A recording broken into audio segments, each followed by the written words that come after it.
My mom introduced me as her little clerk at the charity gala. Those were her exact words. After 8 years of classified service leading one of the most elite tactical units in naval special warfare, I was reduced to my little clerk in front of 200 people in evening wear. Her friend Jeff Peterson, a retired Navy SEAL commander, went completely silent when he saw the unit insignia on my briefcase. 4 days later, my phone rang at 6:15 a.m. Kimberly. His voice was tight with recognition. "We need to talk about Unit 57. Before we continue, please subscribe to the channel and write in the comments what city you're watching from so I can see how far my story has reached. But let me take you back to the beginning. Let me explain exactly how I ended up at that San Francisco Four Seasons ballroom on a Saturday evening in March 2025, wearing a red dress my mother had picked out, watching a decorated SEAL realize that my mom had absolutely no idea what I actually did for a living, or what it had cost me. My name is Kimberly Galloway and I'm 28 years old. For the past 8 years, I served in Naval Special Warfare, eventually commanding Unit 57, a specialized tactical intelligence unit so classified that only 43 people in the entire Department of Defense knew it existed. I started in April 2017 as a junior intelligence analyst, fresh from the Naval Academy with my degree in strategic studies and a top-secret security clearance, earning $54,000 annually and living in a tiny apartment in Virginia Beach that smelled like mildew and regret. By March 2025, I'd risen to unit commander with an annual compensation of $127,000 plus hazard pay, deployment bonuses, and benefits that came with managing operations across 12 countries. I led a team of 23 operators and analysts. Our unit was responsible for $340 million in annual operational budget. I wasn't just another officer with a fancy title. I was running real-time counterterrorism operations that prevented attacks most people would never know almost happened.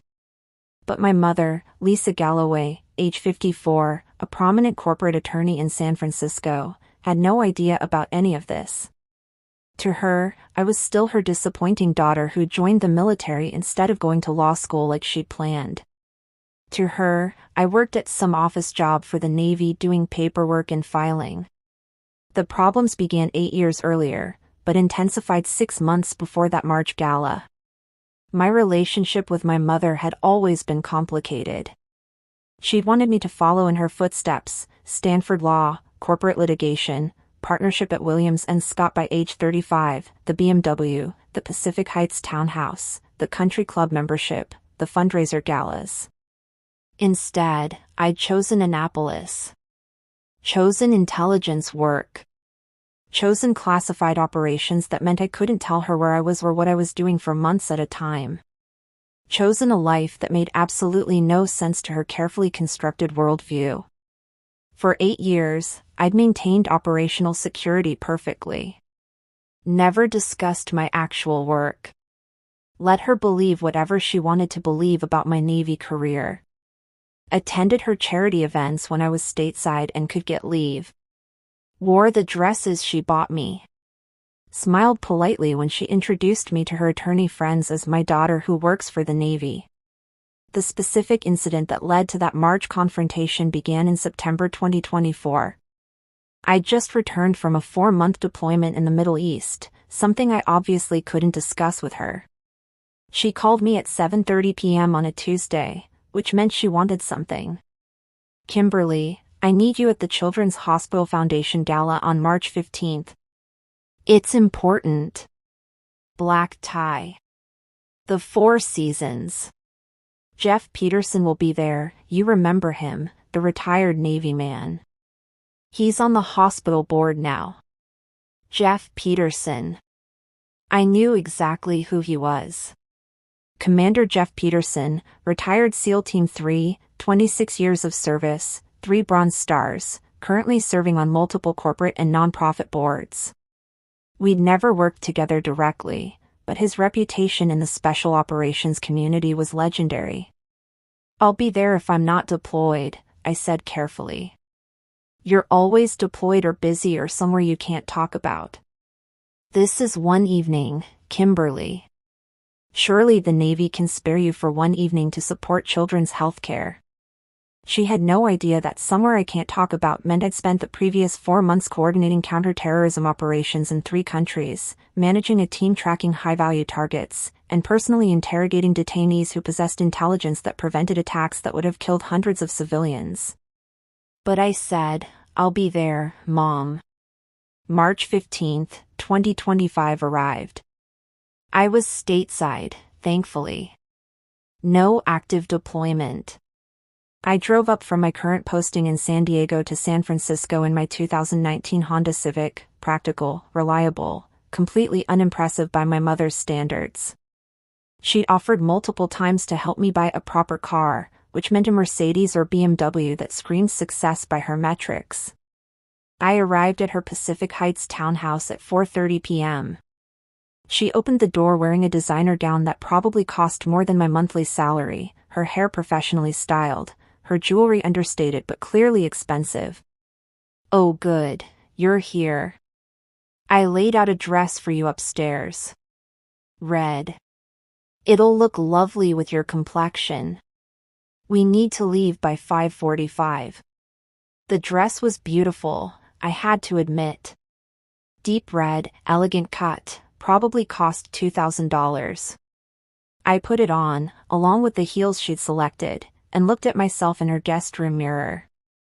I looked like someone attending a charity gala. I didn't look like someone who'd spent the previous month debriefing intelligence assets and coordinating tactical operations. We arrived at the Four Seasons at 6:15 p.m. The ballroom was spectacular, crystal chandeliers, round tables with elaborate centerpieces, a silent auction featuring luxury vacations and artwork. 200 people in evening wear, all wealthy, all connected, all comfortable in this world of fundraising galas and tax-deductible generosity. My mother immediately began working the room, introducing me to various people. "This is my daughter Kimberly.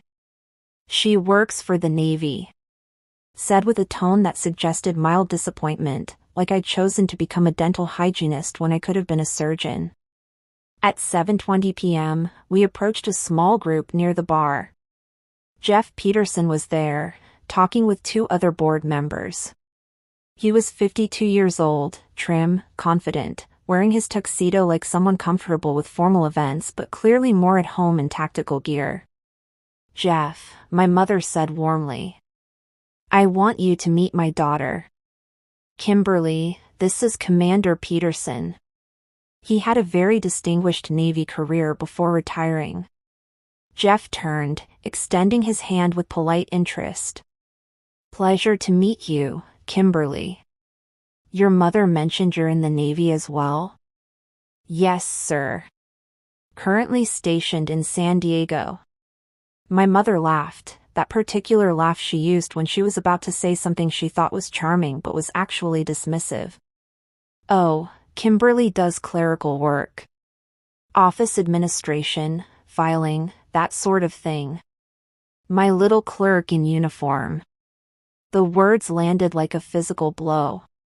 My little clerk. In front of 200 people. In front of a decorated SEAL commander who'd spent 26 years in special operations. Jeff's expression didn't change, but something flickered in his eyes.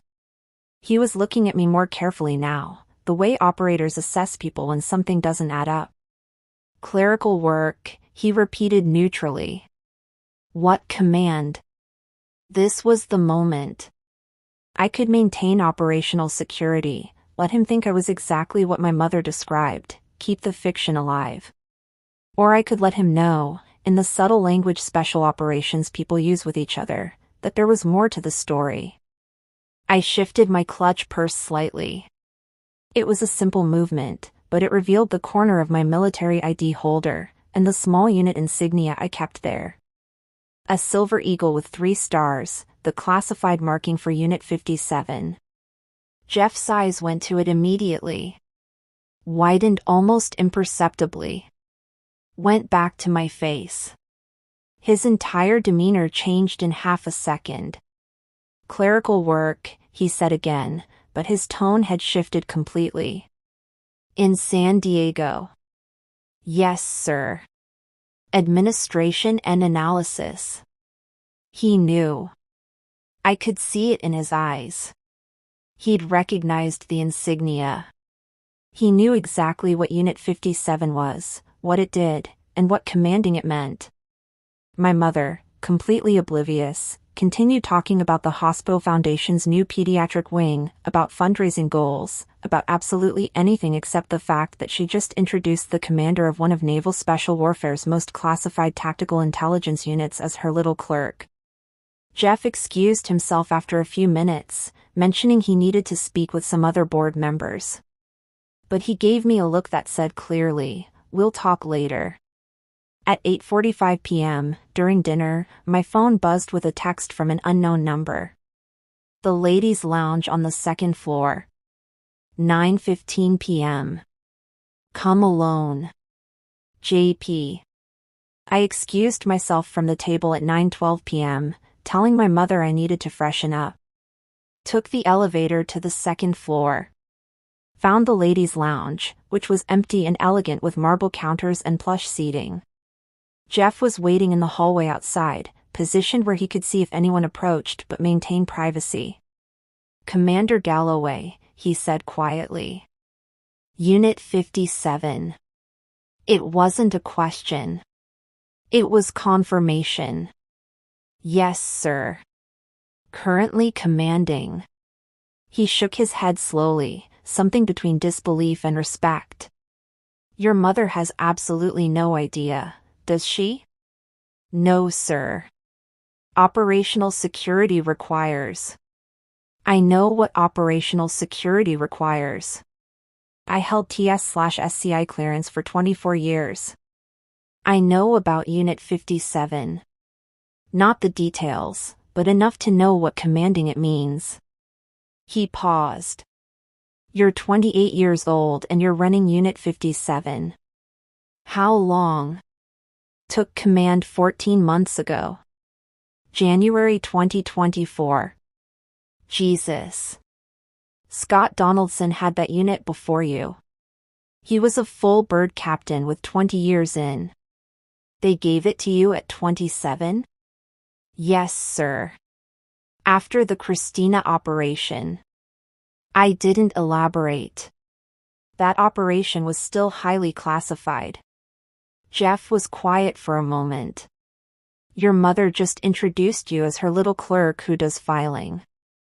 "Yes, sir, she did. You're commanding one of the most elite tactical intelligence units in naval special warfare.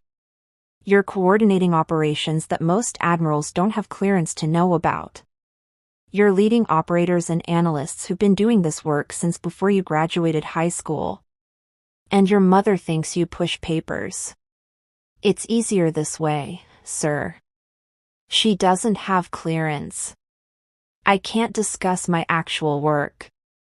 Letting her believe I do administrative tasks maintains operational security and prevents uncomfortable questions. It also means she has no idea who her daughter actually is or what she's accomplished." He looked at me carefully. "Does anyone in your family know?" "No, sir. My father passed away when I was 19. Before I even joined. My mother is my only close family. She wanted me to be a lawyer like her. The military was already a disappointment. Knowing the actual details wouldn't improve our relationship." Jeff shook his head again. "I've served with some of the best operators in the Navy. I've worked with SEAL teams, Marine Raiders, Delta operators. Unit 57 is different.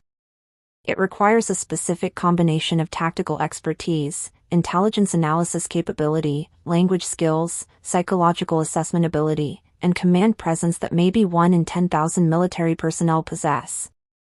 The fact that you're commanding it at 28 means you're exceptional. And your mother introduced you as her little clerk." I didn't know what to say to that.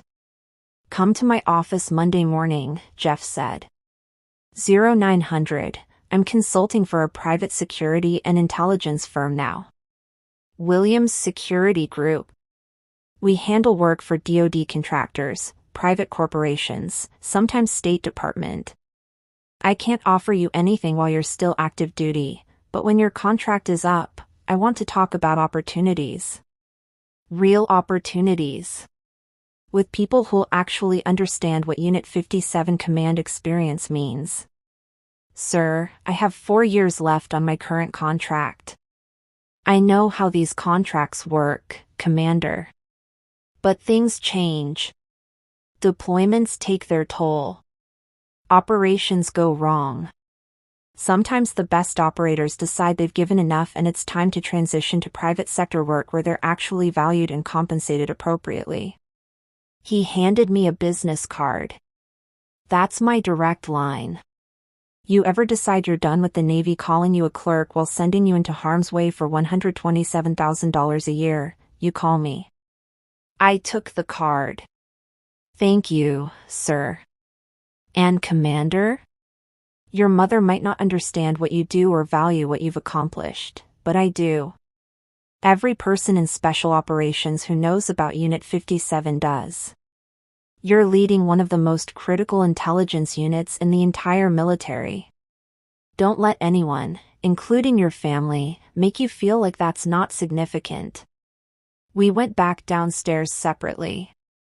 I returned to the dinner table where my mother was discussing vacation properties in Napa with the couple seated next to us. She didn't ask where I'd been or notice I'd been gone for 23 minutes. The gala ended at 11:30 p.m. We drove back to her townhouse in silence. I was staying overnight rather than driving back to San Diego late. In her guest room at midnight, I looked at Jeff Peterson's business card. Williams Security Group. Private Intelligence and Security Consulting. His direct line. 4 days later, Tuesday morning at 6:15 a.m., my phone rang. Unknown number with a San Francisco area code. Commander Galloway, this is Jeff Peterson. Do you have a few minutes to talk? Yes, sir. I've been thinking about our conversation Saturday night. About your situation with your mother. About Unit 57. About where you are in your career. He paused. I made some calls. Talked to some people I know who've worked adjacent to your unit. Called in some favors to get information I'm probably not supposed to have. I hope you don't mind. What did you find, sir? I found that you're not just commanding Unit 57. You revolutionized it. Brought in new analytical frameworks, integrated signals intelligence capabilities that didn't exist before, personally recruited 8 new analysts and 4 new operators who've dramatically improved operational effectiveness. Your unit's success rate on high-value target operations has increased by 43% since you took command. You personally led the operation that captured Nathan Bartlett, who'd been evading capture for 6 years and had intelligence on 3 planned attacks. I said nothing. That was all classified information he definitely shouldn't have access to. I also found, Jeff continued, that you were injured in Afghanistan in November 2023. Took shrapnel from an IED during an operation to extract an intelligence asset. Spent 3 weeks in Landstuhl Medical Center. Earned a Purple Heart and a Bronze Star with Valor device. Your mother doesn't know about any of that, does she? No, sir. Because you were deployed doing administrative work. Yes, sir. Kimberly, I'm going to be direct with you because that's how I operate and I think you appreciate directness. Your mother loves you, but she doesn't understand you, doesn't value what you've accomplished, and probably never will because she's measuring your worth against criteria that have nothing to do with actual accomplishment and everything to do with social status in her world. I'm aware of that, sir. You're 28 years old. You've given 8 years to the military, including the past 14 months commanding one of the most critical units in naval special warfare. You've been deployed to combat zones multiple times. You've been injured in the line of duty. You've led operations that saved lives and prevented attacks. And your mother introduces you as her little clerk who does filing. Yes, sir, she does. How much longer are you planning to let that continue? That question hit differently than I expected. I don't know what you mean, sir. I mean, when are you going to tell her the truth? Not the classified operational details, but the basic fact that you're not a clerk, you're a commander. That you don't do administrative filing, you run tactical intelligence operations. That the Navy didn't give you a participation trophy for showing up, they gave you command of Unit 57 because you're exceptionally qualified and accomplished. It's complicated, sir. The operational security requirements are a convenient excuse to avoid a difficult conversation, Jeff interrupted. I held TS/SCI clearance for 24 years. I know exactly what you can and cannot discuss. You can't tell her about specific operations, target identities, intelligence sources, tactical methodologies, or anything that would compromise national security. But you absolutely can tell her you're a unit commander, that you lead tactical operations, that you've been decorated for valor, that you've accomplished significant things in your military career. You're choosing not to because it's easier to let her believe you're doing clerical work than to confront her disappointment that you're not a lawyer. That stung because it was accurate. Think about it, Jeff said. You're leading elite operators and intelligence analysts. You're making life and death decisions. You're coordinating operations across multiple countries. But you can't have an honest conversation with your mother about your career because you're afraid of her judgment. Does that make sense? No, sir, it doesn't. I have 2 daughters, Jeff said quietly. One's a physician, the other's a teacher. Different from what I did, completely different career paths. But I'm proud of both of them because they're good at what they do and they care about their work. Your mother should be proud of you. The fact that she's not has nothing to do with your accomplishments and everything to do with her limitations. But you're enabling those limitations by hiding who you actually are. I don't know if telling her would change anything, sir. Maybe it won't. Maybe she'll still be disappointed you're not a lawyer. Maybe she'll still think military service is somehow less valuable than corporate law.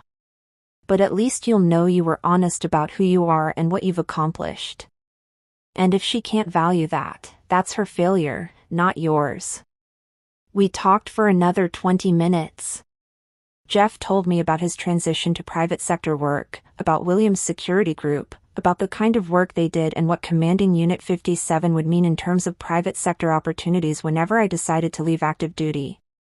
After we hung up, I sat in my San Diego apartment for a long time, thinking about that gala, about my mother's introduction, about Jeff's words. My little clerk. I'd commanded tactical operations in 4 countries. Led a team of elite operators and analysts. Been injured in combat. Earned decorations for valor. Risen to unit commander at 27. Prevented attacks that would have killed hundreds of people. And my mother introduced me as her little clerk who does filing. Jeff was right. I'd been using operational security as an excuse to avoid a difficult conversation. I couldn't tell her everything, but I could tell her enough. I could tell her I wasn't a clerk. I called my mother that evening at 7:30 p.m. Kimberly, hello. I meant to tell you, several people at the gala mentioned how lovely you looked in that red dress. Mom, we need to talk about something. If this is about coming to the hospital board dinner in May, I already have you down as attending. It's not about that. It's about what you said at the gala. When you introduced me to Jeff Peterson. Oh, Jeff thought you were very pleasant. He mentioned he enjoyed meeting you. You introduced me as your little clerk. You said I do clerical work in filing. Well, you work in an office, don't you?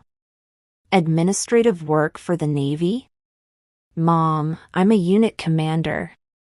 I command a specialized tactical intelligence unit for naval special warfare. I lead a team of 23 operators and analysts. I don't do clerical work or filing. I coordinate operational planning, intelligence analysis, and tactical operations. Silence on the other end. I can't tell you details because most of my work is classified, I continued. I can't discuss specific operations or targets or anything that would compromise national security. But I can tell you that I'm not a clerk. I'm an officer commanding a specialized military unit. I've been deployed to combat zones multiple times. I've been decorated for valor. I've been injured in the line of duty. I've accomplished things I'm proud of. More silence. Why didn't you tell me this before? My mother finally said, her voice strange. Because operational security requires I don't discuss my work in detail. And because I thought it was easier to let you believe I did administrative work than to have this conversation. But I'm tired of you introducing me as your little clerk when that's not remotely close to what I actually do. I don't. I had no idea. I know you didn't. That's partly my fault for not clarifying earlier. But Mom, I need you to understand that what I do has value, even if it's not what you wanted for me. Even if I'm not a lawyer like you. Even if I don't have the BMW and the Pacific Heights townhouse and the partnership. I'm good at what I do. I've accomplished significant things. And I need you to stop introducing me like I'm some clerk filing paperwork who disappointed you by joining the military instead of going to law school. Another long silence. A unit commander, she said finally. You command military personnel. Yes.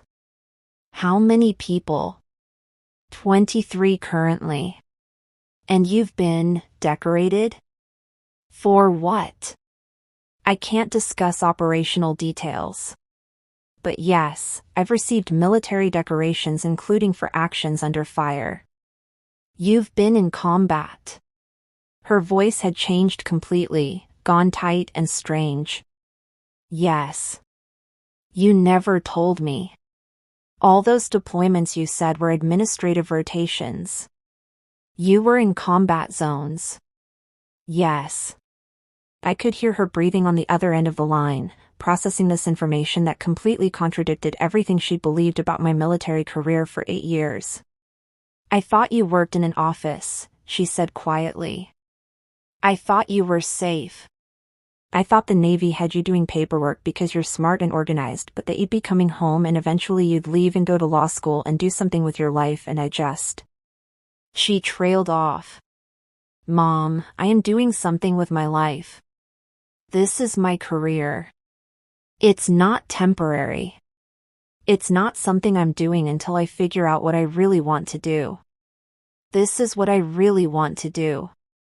You could have been killed. Her voice cracked slightly. You said you were doing administrative work. You were in combat. You were injured. You never told me. I couldn't tell you details because of operational security. But also, I didn't think you'd care. I thought you'd just be more disappointed that I wasn't in law school. Disappointed? Kimberly, I'm your mother. Of course I care if you're in danger. I might not understand the military or why you chose it over law school, but I don't want you injured or killed. How could you think I wouldn't care about that? This conversation had gone in a completely different direction than I'd anticipated. Because every time we talk, you mention the law school applications I never submitted or the lawyer positions I never applied for or the fact that I'm driving a Honda instead of a Mercedes. Because you introduce me at your charity galas as your clerk who does filing, like you're embarrassed I joined the military instead of following the career path you planned for me. I'm not embarrassed, she said, but her voice was uncertain. I don't understand it. I don't understand why you chose this. I don't understand your world at all. The military, the deployments, the classified work you can't discuss. It's completely foreign to me. So I simplified it in my head to something I could understand. Administrative work. Filing. Office management. Something that made sense. But I'm not doing administrative work, Mom. I'm commanding tactical operations. Leading people. Making decisions that matter. Doing work that has actual impact. I'm starting to understand that, she said quietly. Jeff called me yesterday. I froze. What? Jeff Peterson. He called me. Said he wanted to discuss something. We met for coffee this morning. Mom, what did he? He told me, in very carefully chosen words that didn't violate any classified information, that my daughter is one of the most accomplished young officers in naval special warfare. That the unit you command has a reputation for excellence. That the work you do is significant and highly valued. That I should be incredibly proud instead of introducing you as a clerk. I didn't know what to say. He also told me, my mother continued, that you could transition to private sector intelligence work tomorrow and earn 3 times your military salary. That companies would compete to hire you. That you're staying in the Navy because you believe in the mission and the work, not because you can't find better opportunities. He made it very clear that I've been fundamentally misunderstanding your career for 8 years. He shouldn't have. No, he should have. Because apparently I needed someone to explain to me that my daughter isn't a disappointment who settled for a mediocre career. You're exceptional at something I just don't understand. I was silent, processing this. I'm sorry, my mother said, and her voice was thick. I'm sorry I introduced you that way at the gala. I'm sorry I've been dismissive of your military career. I'm sorry I've spent 8 years being disappointed you didn't become a lawyer instead of being proud of what you actually accomplished. I don't understand your world, Kimberly. I probably never will. But I'm starting to understand that my lack of understanding isn't your failure. It's mine. We talked for another hour. She asked questions, careful questions that respected operational security boundaries. About my training, about what unit commander meant, about how I'd risen to that position, about leadership and decision-making and team management. She asked about the injury in Afghanistan. I told her I couldn't discuss operational details, but confirmed I'd been injured during an operation, had recovered fully, and had been decorated for my actions that day. You could have died, she said again, quieter this time. Yes. People in my line of work sometimes do. Does that scare you? Sometimes. But it's part of the job. We accept certain risks because the mission matters. I don't think I could do what you do, she said. I couldn't make those decisions. I couldn't lead people in dangerous situations. I spent 30 years in corporate law negotiating contracts and arguing in depositions. What you do is completely different. It requires things I don't possess. Different skills, Mom. Not better or worse. Just different. No, she said firmly. What you do is harder. Braver. More important than arguing about contract clauses. I've just been too proud to admit that because admitting it meant acknowledging my daughter chose a path I didn't plan and turned out better than anything I could have planned for her. 2 months later, in May 2025, my mother attended another charity event. This one was for veteran services. She invited me, and I attended in my service dress uniform rather than a cocktail dress. When she introduced me to people that evening, she said, "This is my daughter Kimberly. She's a unit commander in naval special warfare." No mention of clerks. No mention of filing. Just the truth. Jeff Peterson was there too. He caught my eye from across the room and gave me a small nod of approval.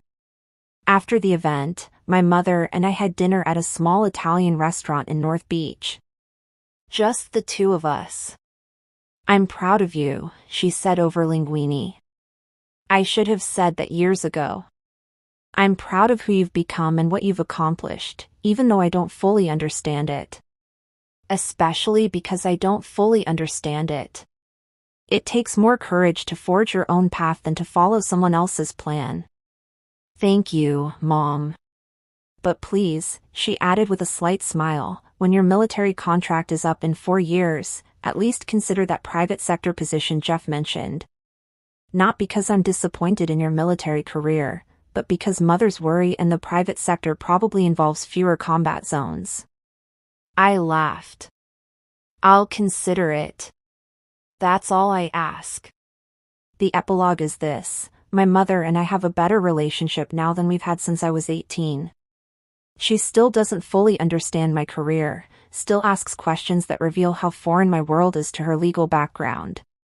But she's trying. She reads articles about military operations, asks thoughtful questions, respects operational security boundaries, and most importantly, never again introduces me as her little clerk.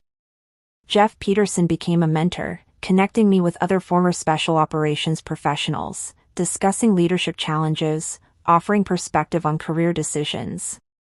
Williams Security Group is still an option whenever I decide to leave active duty.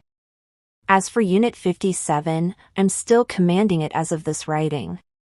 Still leading operations I can't discuss. Still making decisions that matter. Still doing work I believe in. But now, at least, my mother knows I'm not filing paperwork. Sometimes the hardest battles aren't against enemies in combat zones. They're in hotel ballrooms at charity galas, wearing red dresses, listening to someone you love fundamentally misunderstand who you are. And sometimes victory isn't capturing high-value targets or preventing attacks. It's finally being seen for who you actually are by the people who matter most. The lesson here isn't about military service versus civilian careers, or proving yourself to family members. It's about having the courage to be honest about who you are and what you've accomplished, even when, especially when, that truth contradicts someone else's expectations. Never let anyone, including family, define your worth based on their limited understanding of your capabilities. Never accept being diminished to make other people comfortable. And never underestimate the power of honest conversation, even when that conversation is years overdue. Sometimes the best outcome isn't changing someone's mind entirely. It's helping them understand they never really knew your story in the first place. And that their daughter isn't a clerk. She's a commander.